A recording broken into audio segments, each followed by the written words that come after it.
The man convicted of killing a Spokane police officer 26 years ago is asking Washington's governor to release him from prison.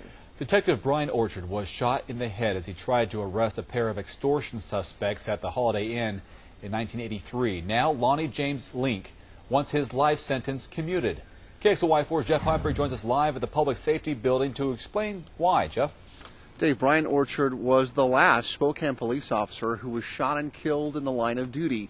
You'll find Orchard's name here on this memorial to officers who have died serving their community. But now the man who killed Detective Orchard wants his prison term dramatically reduced. Our undercover unit was involved at the time, was going to buy some stolen handguns that came out of a burglary in Wenatchee. Spokane police had staked out this street behind the former Holiday Inn, hoping to bust two men holding more than $100,000 in stolen property. The suspects were sitting in this Cadillac and wanted to exchange their hot guns for cash.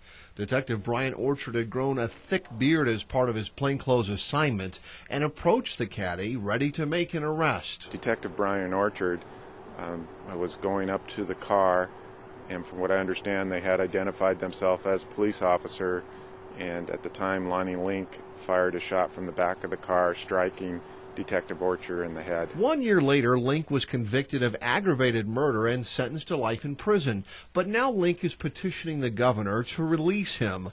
Link says when he shot Orchard, he really thought he was firing at this man, Alvin Heggie, the former president of the Ghost Riders Motorcycle Club.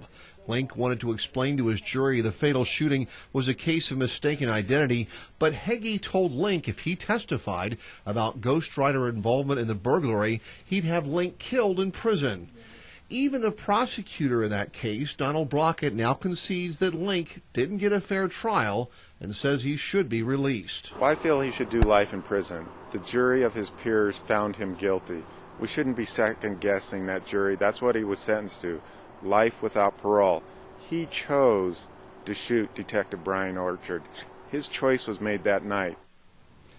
But Don Brockett says in light of this new evidence, he thinks that Link should have been convicted of first-degree murder, not aggravated murder, and that the 26 years is sufficient punishment. Link's request before the Clemency and Pardons Board will be heard in Olympia in December. Reporting live in the Public Safety Building, Jeff Humphrey, KXLY4.